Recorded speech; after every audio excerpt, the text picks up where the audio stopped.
Peuple de Dieu, Shalom, c'est encore votre frère, humble serviteur, le prophète Vlad Abakouk. Je vous salue au nom de Jésus-Christ. Je viens avec un message très important pour vous édifier de la part du Saint-Esprit. Ce message est tellement important, j'aimerais attirer ton attention. Nous avons comme terme comment détruire les œuvres du diable dans nos vies, dans nos familles, dans n'importe quel domaine. Comment détruire les œuvres du diable, les œuvres de la sorcellerie et consorts. Nous allons parler sur 2 points. C'est très édifiant. Prête-moi ton attention. Le Saint-Esprit va te passer un message, une connaissance très approfondie. Je récapitule. Le terme est intitulé « Comment détruire les œuvres du diable ?» Comment détruire les œuvres de la sorcellerie? Comment vaincre nos ennemis, les sorciers, les démons et consorts? Nous allons parler sur 2 points comme je viens de le dire.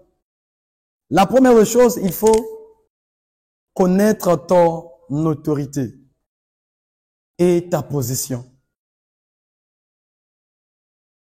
C'est ici 2 clés. Ces clés vont te permettre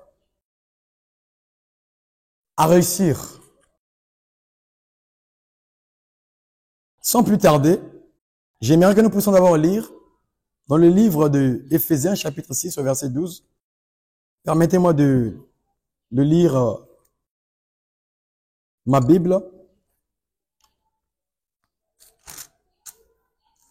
Éphésiens plutôt, dirais-je, 6, verset 12. Il est écrit, « Car nous n'avons pas à lutter contre la chair et le sang,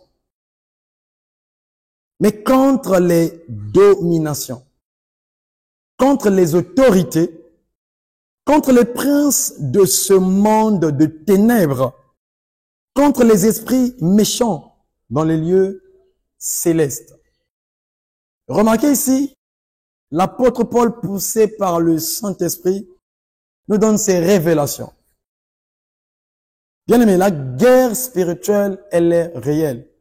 Déjà, les murailles de Jéricho en face du peuple d'Israël, c'est déjà le combat spirituel. Ça prouve que la guerre est en face de toi. La Bible dit, la parole de Dieu, Jéricho était barricadé, au point où personne n'entrait et personne ne sortait. C'est par la puissance du Dieu vivant qu'ils ont pu avoir accès de Jéricho. Les armes spirituelles. Ils n'ont pas utilisé les armes physiques, les marteaux et consorts pour briser et détruire. Mais c'est par la puissance de Dieu que les murs de Jéricho étaient effondrés. Donc, en passant, j'aimerais attirer ton attention pour te dire que le combat est réel. Jéricho, c'est l'image que le combat est en face de toi, le combat spirituel. Alors, revenons sur l'apôtre Paul qui nous révèle sur ces mystères. Nous n'avons pas à lutter contre la chair et le sang. Le combat spirituel, nous nous battons contre les esprits méchants. L'apôtre Paul, inspiré par le Saint-Esprit, est bel et bien en train de mentionner que nous avons affaire à des autorités. Or, qui dit autorité, ils imposent leur autorité. Nous avons affaire, nous luttons contre les esprits méchants. Ils sont tellement méchants au point de nous accabler, nous ruiner, nous fermer des portes de la réussite, de ne pas aller loin. L'apôtre Paul dit, nous avons à lutter contre les dominations. Qui dit domination? Ils veulent imposer leur domination. C'est ça qui attire mon attention. C'est tellement intéressant. D'où vient le thème? Comment donc détruire les œuvres du diable? Comment vaincre ces entités? Comment vaincre donc ces esprits-là? Ici, c'est bien décrit. Oui, c'est vrai qu'à la croix, l'Éternel, Dieu Tout-Puissant, notre Seigneur, il a tout accompli. Il a tout accompli. Mais il y a une réalité que tu ne connais pas. Vous savez, la parole est comme l'épée. La parole de l'Éternel est à l'image de l'épée. Donc l'épée a double tranchant. D'un côté, l'épée va te trancher, va te blesser. Également l'autre côté. Donc la parole, la Bible peut être expliquée dans un sens, mais dans un autre sens, il te donne aussi le contraire de ton premier sens. C'est-à-dire, le Seigneur dit, tout est accompli à la croix. Il affirme. Mais cela, attention, ne veut pas dire que tu dois croiser tes mains, tes bras pour ne rien faire. Dans la marche avec le Seigneur, il faut toujours faire quelque chose. Remarquez, le Seigneur dit tout est accompli, mais ça ne lui empêche pas de nous demander, quelqu'un veut venir après moi, qu'il se charge de sa croix et qu'il me suive. Mais et pourtant, c'est un Dieu qui dit à la croix, tout est accompli. Pourquoi il nous demande encore de se charger de notre croix pour nous suivre? Ça veut dire qu'il y a des réalités spirituelles qu'on doit vous expliquer de la part du Saint-Esprit. La Bible ne se résume pas seulement sur les 3-4 versets que tu connais. Fais attention de bien suivre ce message. Ça sera très édifiant pour toi. Nous avons lutté contre la chair et le sang. C'est vrai qu'à la croix, le Seigneur les a dépouillés. Le Seigneur les a vaincus.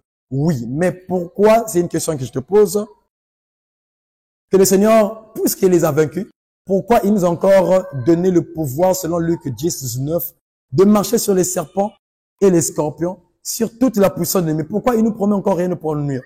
Si il nous a donné l'autorité, parce qu'il sait qu'on aura à faire face à des principautés, comme on vient de le mentionner. La guerre sera toujours là.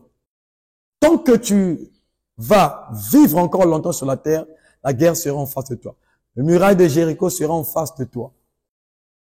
La vie d'un chrétien sur terre, c'est une vie de bataille. Le Seigneur lui-même qui viendra finir cette guerre-là. On va chasser les démons, les entités, ces esprits-là. Ils vont fuir, mais je te rassure, ils vont encore revenir. Ces les esprits, ils ne se fatiguent pas. Quand on les chasse, ils partent pour revenir. Voilà pourquoi le Seigneur nous demande de prier sans cesse. Parce que le Seigneur qui dit prier sans cesse connaît ces réalités-là. Et ce sont ces réalités que je suis en train de te parler. Je viens de te parler par le Saint-Esprit.